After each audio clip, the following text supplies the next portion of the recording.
Hello friends, welcome to my channel. So आज हम study करने वाले हैं corporate disclosure practices and financial disclosure. इसका जो इंट्रोडक्शन, रोल, इंपॉर्टेंस है उस पर मेरी ऑलरेडी वीडियो आ चुकी है। सो इसी चैप्टर की ये सेकंड वीडियो है जिसके अंदर हम स्टडी करने वाले हैं why disclosure is important for the company. Second हम इसके अंदर स्टडी करेंगे why disclosure is important for the market and then what information shall be disclosed, information disclosed in annual reports and कौन सी इन्फॉर्मेशन हमें डिस्क्लोज करनी चाहिए in accounting records and role of disclosure preventing financial crimes. So पहले हम बात करते हैं why disclosure is important for the company. Company के लिए डिस्क्लोजर करना इन्फॉर्मेशन क्यों इम्पोर्टेंट है। सो इसके अंदर फर्स्ट जो पॉइंट है वो हमारा क्या कहता है, अगर रिलायबल एंड टाइमली इन्फॉर्मेशन हम डिस्क्लोज करेंगे तो इससे क्या होगा, जो हमारे इन्वेस्टर्स हैं उनका कॉन्फिडेंस बूस्टअप होगा एंड वो कंपनी की है, इससे जो हमारे कंपनी का भी इसके साथ के क्या है एक डायरेक्ट रिलेशन है, ये हमारी कंपनी की ग्रोथ एंड प्रॉफिटेबिलिटी को भी अफेक्ट करती है। सेकंड है कि जो हमारे इन्वेस्टर्स हैं उनको ये बात पता चलेगी, मतलब तब अगर हम डिस्क्लोज करेंगे तो उनको ये इस चीज़ का भी पता चलेगा कि जो उन्होंने हमारी कंपनी में पैसा लगाया है, जो उनका फंड है वो कंपनी कहाँ पे इन्वेस्ट कर रही है, जहाँ पे कंपनी इन्वेस्ट कर रही है उनका पैसा उसके अंदर कितना रिस्क इन्वॉल्व है। ठीक है, तो उनको ये चीज़ भी पता होगी। थर्ड पॉइंट है इसके अंदर कि जिस कंपनी में वो इन्वेस्ट कर रहे हैं वो कंपनी कितनी लीगल रिक्वायरमेंट को फुलफ़िल कर रही है, ये चीज़ पता होगी इन्वेस्टर्स को।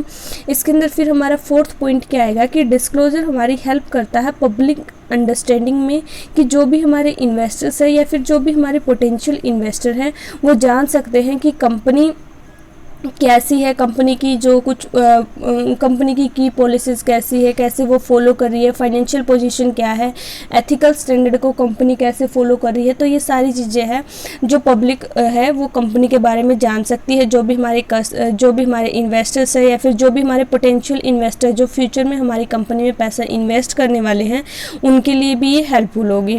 उसके बाद इसके अंदर है हमारा फिफ्थ पॉइंट, अगर कंपनी है वो डिस्क्लोज करेगी कंपनी के अंदर, इससे क्या होगा, कंपनी के अंदर ट्रांसपेरेंसी आएगी, फ्रॉड जो है वो कम होंगे, करप्शन कम होगी। फ्रॉड एंड करप्शन अगर कम होगी कंपनी के अंदर तो इसका मतलब क्या है, ऑटोमेटिकली गुड गवर्नेंस की तरफ जो हमारी कंपनी जाएगी। ठीक है, तो ये हमारे पॉइंट्स हमने स्टडी किए हैं why disclosure is important for the company. Next हम स्टडी करने वाले हैं why disclosure is important for the market. So इसके अंदर हमारा फर्स्ट पॉइंट क्या कहता है, डिस्क्लोजर एक ऐसा पावरफुल टूल है जो इन्फ्लुएंस करता है कंपनी को एंड इन्वेस्टर्स को प्रोटेक्ट करता है। सेकंड पॉइंट इसके अंदर हमारा क्या कहता है, अगर डिस्क्लोजर होगा तो इससे क्या होगा, मार्केट में कैपिटल आएगी एंड मार्केट का कॉन्फिडेंस है वो बना रहेगा कंपनी को लेकर। इसके बाद हमारा थर्ड पॉइंट है, अगर हम कम डिस्क्लोजर कर रहे हैं या फिर हम अननेसेसरी चीज़ों को डिस्क्लोजर कर रहे हैं तो इससे क्या होगा, इनएथिकल बिहेवियर होगा मार्केट के अंदर, कि हम इनएथिकल बिहेवियर को प्रमोट कर रहे हैं, तो इससे मार्केट की इंटीग्रिटी ख़त्म होगी। सो इसके लिए हमें फेयर डिस्क्लोजर करना चाहिए, हमें अनएथिकल बिहेवियर नहीं करना चाहिए मार्केट के अंदर। उसके बाद जो हमारा फोर्थ पॉइंट क्या कहता है कि अगर हम अनक्लियर इन्फॉर्मेशन डिस्क्लोज कर रहे हैं तो इससे क्या होगा, हमारी कॉस्ट ऑफ कैपिटल इंक्रीज होगी, मार्केट अच्छे से वर्क नहीं कर पाएगी। नेक्स्ट हमारा what information shall be disclosed, यानी कौन सी इन्फॉर्मेशन डिस्क्लोज करनी चाहिए कंपनी को। कोई भी पर्टिकुलर कंपनी है तो उसको कौन कौन सी information, what information shall be disclosed. So इसके अंदर हमारा जो फर्स्ट पॉइंट है वो क्या कहता है कि जो भी फाइनेंशियल एंड ऑपरेटिंग रिजल्ट्स है कंपनी के हमें उस चीज़ को डिस्क्लोज करना चाहिए। सेकंड है कि मेजर किसकी शेयर ओनरशिप है कंपनी के अंदर, वोटिंग राइट्स है, इस चीज़ को भी हमें डिस्क्लोज करना चाहिए। थर्ड है कि जो भी रेम्यूनरेशन पॉलिसी है उसको भी डिस्क्लोज करना चाहिए बोर्ड मेंबर से रिलेटेड, एंड जो भी की एग्जीक्यूटिव है उनकी रेम्यूनरेशन पॉलिसी क्या है, बोर्ड के मेंबर की क्या क्वालिफिकेशन है, क्या सिलेक्शन प्रोसेस है, ये सारी चीज़ें हमें एक कंपनी के अंदर डिस्क्लोज करनी चाहिए। देन हमारा रिलेटेड पार्टी ट्रांजैक्शंस, इन चीज़ को भी हमें डिस्क्लोज करना चाहिए। उसके बाद जो भी कंपनी के अंदर जो भी रिस्क फैक्टर है या फिर फ्यूचर में जो भी हमें रिस्क हो सकता है उस चीज़ को डिस्क्लोज करेंगे। देन है हमारा कि जो भी इश्यूज है regarding employ and stakeholders के बीच में, ठीक है, उन सारी चीज़ों को भी हम डिस्क्लोज करेंगे। देन है हमारा कि कॉर्पोरेट गवर्नेंस की कोड्स एंड पॉलिसीज़ क्या है, कैसे उसको कंपनी इम्प्लीमेंट कर रही है, ये सारी चीज़ें हमें डिस्क्लोज करनी चाहिए।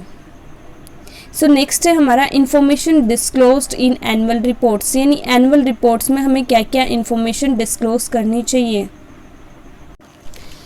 इसके अंदर हमारा फर्स्ट है कि जो भी अकाउंटिंग स्टैंडर्ड हैं उनको जो हमारी कंपनी है उनको लॉयल्टी के साथ अप्लाई कर रही है, फॉलो कर रही है, उसके अंदर कोई भी है कि हम मतलब उसका कोई भी गलत यूज़ नहीं कर रहे हैं, उनको एक सही तरीके से हम फॉलो कर रहे हैं।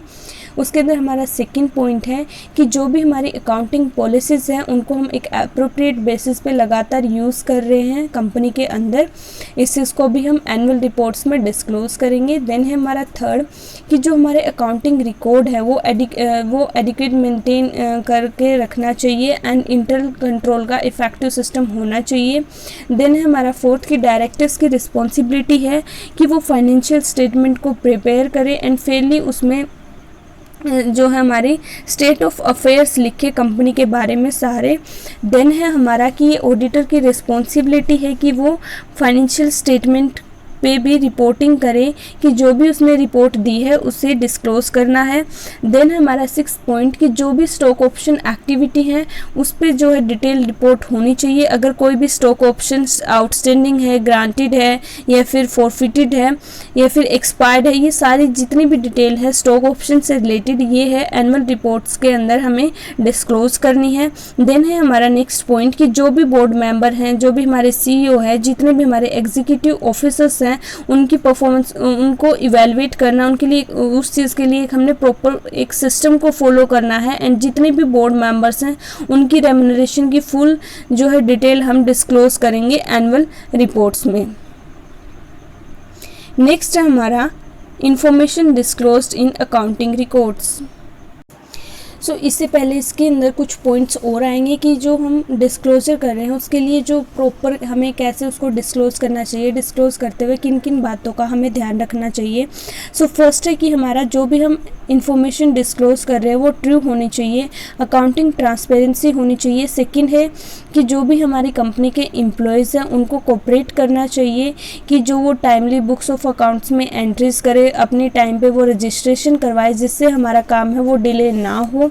हर एक ट्रांजिशन के लिए एक प्रॉपर सुपरेटिव एविडेंस मेंटेन करके रखा जाना चाहिए कंपनी के अंदर, पता हो किसकी क्या रिस्पॉन्सिबिलिटी है, कौन अकाउंटेबल है, एक proper clear cut responsibility and accountability होनी चाहिए कंपनी के अंदर। देन हर एक ट्रांजैक्शन की रिप्रेजेंटेशन होनी चाहिए कि वो जो ट्रांजैक्शन है वो किस वजह से है, कहाँ से आई है, ठीक है, हमने क्यों वो ट्रांजैक्शन की है अपनी बुक्स ऑफ अकाउंट्स में। इससे क्या होगा, हमारे एरर्स कम होंगे, कंपनी के अंदर फ्रॉड के चांसेस भी कम होंगे।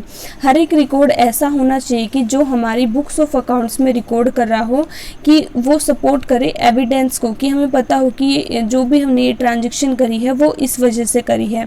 देन अगर किसी एम्प्लॉय से कुछ भी ओमिशन हो जाए या फिर मिस रिप्रेजेंटेशन हो जाए, कोई भी गलती हो जाए अकाउंटिंग रिकॉर्ड के अंदर, तो उसको जो उसका सुपीरियर होगा एम्प्लॉय का, उसको उसे इन्फॉर्म करना चाहिए ताकि वो उस गलती को ठीक कर सके। अब हम करते हैं कि कौन सी इन्फॉर्मेशन डिस्क्लोज करनी चाहिए अकाउंटिंग रिकॉर्ड्स में। तो इसके अंदर जो हमारा फर्स्ट पॉइंट आएगा वो आएगा रेलिवेंट।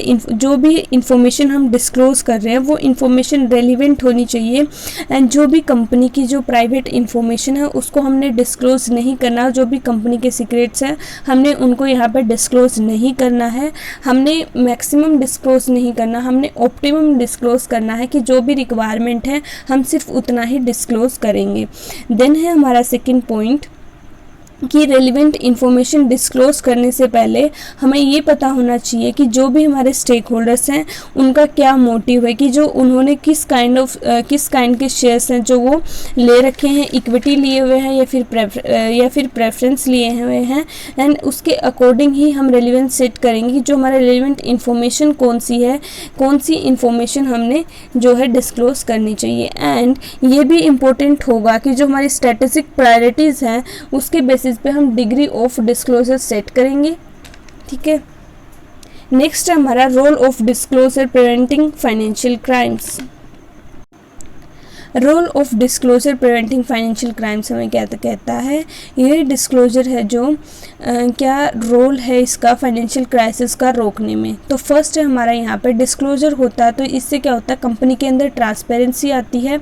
अगर किसी का भी बिहेवियर चेंज होता है कंपनी के अंदर तो वो सामने आ जाता है, पता चल जाता है उस चीज़ का, ठीक है। उसके बाद हमारा सेकंड है, अगर ट्रांसपेरेंसी ज़्यादा होगी कंपनी में, इससे कॉरपोरेट गवर्नेंस आती है कंपनी के अंदर, राइट। उसके बाद है हमारा सिर्फ ट्रांसपेरेंसी ही एक ऐसा की फैक्टर है जिसके बेसिस पे हम फ्रॉड को डिटेक्ट कर सकते हैं। एंड फाइनेंशियल स्कैंडल्स जितने भी होते हैं या फिर जैसे लाइक आप बोलो कि घोटाले होते हैं, फ्रॉड होते हैं कंपनी के अंदर, ये चीज़ हम यहाँ पे क्या है रोक सकते हैं कंपनी के अंदर, अगर हम प्रॉपर जो है हमारा इंफॉर्मेशन को डिस्क्लोज किया जाए, कॉर्पोरेट गवर्नेंस रूल्स एथिक्स को अगर हम फॉलो करें तो हम इन चीज़ों से है जो कंपनी के अंदर इन सारी चीज़ों को हम रोक सकते हैं, मिनिमाइज़ कर सकते हैं।